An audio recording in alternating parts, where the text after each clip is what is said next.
제가 1997년에 인터랙티비티로 석사 논문을 썼었어요. 그때는 저에게 미디어 아트의 미래는 인터랙티비티에 있을 거라 믿었기 때문에 인터랙티브 다음에 물음표가 아닌 느낌표였습니다.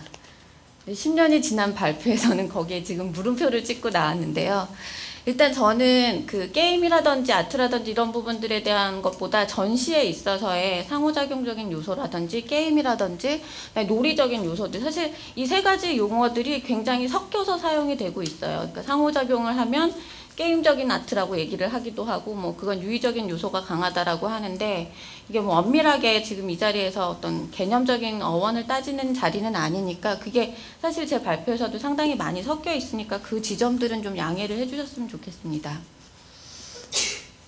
말씀드린 것처럼 제가 인터랙티브 뒤에다 물음표를 넣었는데요.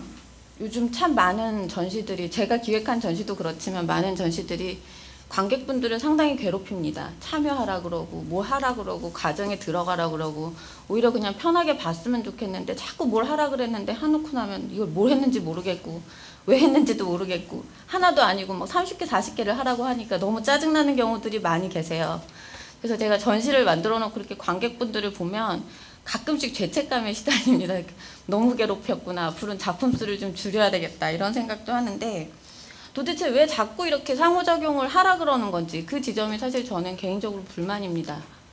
이 미디어아트 전시를 만든다는 녀석이 나타나서 그게 불만이라 그러면 도대체 무슨 얘기를 하려고 하는 건가 궁금해하실 분들 계신데, 그게 제가 예술이 고귀해야 된다거나 예술작품은 뭐 미술관 박물관에서 만지지 마시오 내지는 되게 그 안전장치가 있는 데서 고고하게 감상을 해야 된다는 얘기가 아니라, 미디어 아트는 상호작용을 빼놓고 할 얘기가 없냐라는 얘기입니다.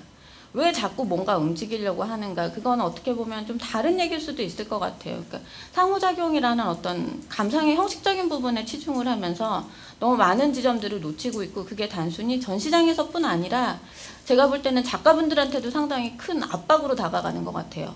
뭔가 작용을 해야 될 것 같고, 뭔가 움직이게 해야 될 것 같고, 왠지 센서를 하나 달아야 될 것 같고. 그래서 지금 모르겠습니다. 여러분들이 미디어 아트 딱 생각했을 때 머릿속에 어떤 작품을 도대체 그리고 계시는지 저한테는 그림이 안 그려지는데요. 그리고 아마 전부 다 다른 그림을 그리고 계신 것 같아요. 미디어 아트라는 얘기를 할 때. 이게 요즘 가장 인기 있다는 작업 중에 하나인데요. 제가 사실은 동영상 클립을 다 갖고 왔는데 그걸 다 보기에는 시간이 모자랄 것 같아서 그냥 간단하게 설명만 드릴게요. 두 명이 같이 인터랙션을 해야 되고요. 마사지를 받고 싶은 사람은 조끼를 입는 거고, 마사지를 해주는 사람이 거기를 누르면 앞에 보시는 게임이 진행이 되는 겁니다. 그래서 마사지를 받고 싶은 동안 계속해서 게임은 진행이 되는 거고요. 이런 작업을 생각하고 계셨나요? 제가 아티아라고 하실지 모르겠지만 이게 상도 받고 나름 잘 나가고 있는 작업 중에 하나입니다.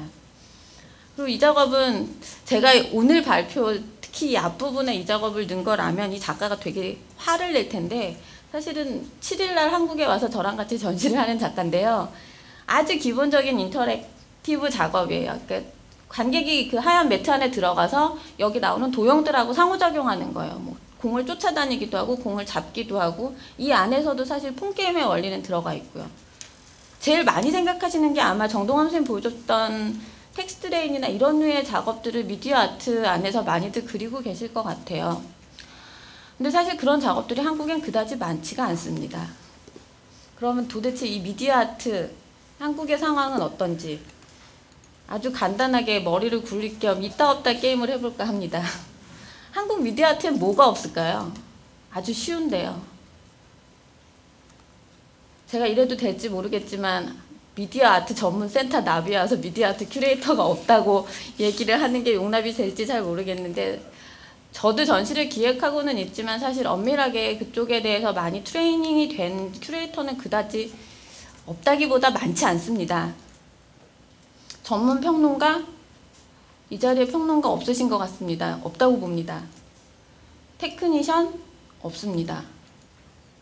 레지던스 프로그램, 창동 고향 스튜디오가 있기는 하지만 미디어 작가들이 가기는 하늘의 별 따기입니다. 이유는 아주 간단합니다. 컴퓨터만 주면 되는데 왜 공간까지 달라 그러냐고. 공간은 그림 그리는 사람들이나 조각하는 사람들한테 가야 된다고. 레지던시 넣으면 매번 잘립니다. 그러나 요번에 정말 양아치 작가께서 7.8기로 창동에 입주했다는 소식을 듣고 저희가 정말 인간 승리다, 파티 한번 하자라는 얘기가 나올 정도로 그런 지원이 거의 없는 상태고요. 너무나 당연하게 지난 전시 아카이브 없습니다. 전시 찾으시려면 아마 네오룩에서 검색으로 미디어 아트 찾아보시는 게 유일한 방법이라고 생각이 되는데요. 그러다 보니까 이게, 그러니까 첫 번째 특징은 제가 볼 때는 한국에는 없다로 작업을 한다라는 게 가장 특징인 것 같습니다. 그래서 작가들 개인 작업이 상당히 많고요.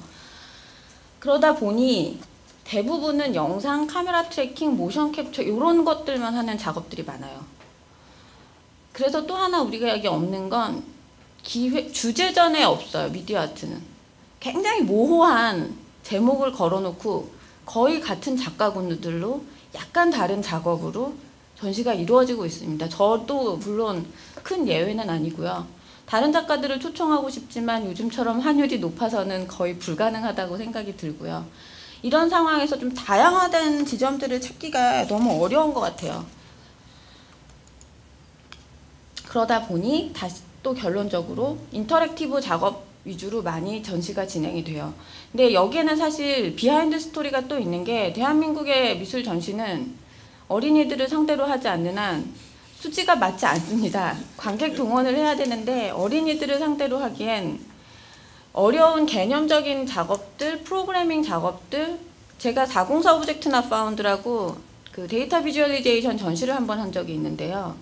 정말 원성이 자자했습니다. 집에서 컴퓨터로 봐도 되는 걸 이 추운 날 여기까지 끌고 왔다고, 도대체 이런 짓을 왜 하는 거냐고. 그런 어떤 관객이 와야 되는 부분들, 이런 것들까지 다 따지다 보면 인터랙티브 작업 위주로밖에 작품이 갈 수가 없어요. 근데 이런 상황들이 사실 참 저희한테는 굉장히 어려운 지점들이에요. 저희라고 왜 멋진 주제를 가지고 세계적인 작가들과 멋진 전시 만들고 싶지 않겠습니까? 만들고 싶습니다만 정말 20명 안 되는 작가군을 가지고 계속 전시를 굴려야 하는 입장이 보통 어려운 일이 아니에요. 그래서 그런 지점들을 좀 잘들 생각을 해주셨으면 좋겠고요. 이렇게 어려운 시점인데 그럼 아무것도 안 하면 되는 거 아니냐, 그럴 수는 없지 않습니까? 저희가 아트센터 나비가 안고 있는 고민도 사실은 그런 지점인 것 같아요. 있는 거 하나도 없는데 우리는 1년 365일 이걸 굴려야 되거든요. 어떻게 가야 될지 정말 난감한 상황인데 그래도 뭔가는 해야 되겠다라는, 아무것도 안 하는 게 뭔가 하는 것보다는 하는 게 낫지 않겠냐라는 생각에서 시작을 했던 것이 사실 디지털 플레이그라운드라는 전시였습니다. 저는 개인적으로 어린이들을 위한 전시를 만드는 걸 너무 싫어해요, 사실은. 일단 어린이 관객들이 향후 미디어 주요 관객이라는 점을 부정하는 건 아닙니다만 어린이 관객을 위주로 한 전시를 한 달을 굴린다는 건 거의 불가능합니다. 그 중간에 모든 사고들이 나타나고, 제가 잠깐 에피소드로 말씀을 드리면 미디어시티 서울 그때 게임이라는 주제로 있었을 때 게임 아트만 있었던 건 아니에요. 거기 뭐 조각도 있었고 뭐 여러 가지 작업들이 있었는데 그 중에 일본 작가 작업 중에 하나가 이렇게 예쁜 노란색 잠수복을 입은 인형이 시간이 되면 막 춤을 추는 게 있었어요. 근데 어느 날 관객 한 분이 전화를 하셨어요. 질문이 있는데 저 인형은 원래 머리가 없나요? 이러는 거예요. 단체 관람객이 지나고 나서 인형 머리가 떨어져 나갔어요. 그래서 얘가 머리도 없는 채 몸만 춤을 추고 있었는데 저희는 사무실에 있었기 때문에 그 상황을 알 수가 없었습니다. 그런 식으로 작업을 유지한다라는 게 굉장히 어려운 지점이라 개인적으로는 되게 싫어하지만 그럼에도 불구하고 어떤 유의적인 요소들이 줄 수 있는 가능성은 있다라고 생각을 했고요.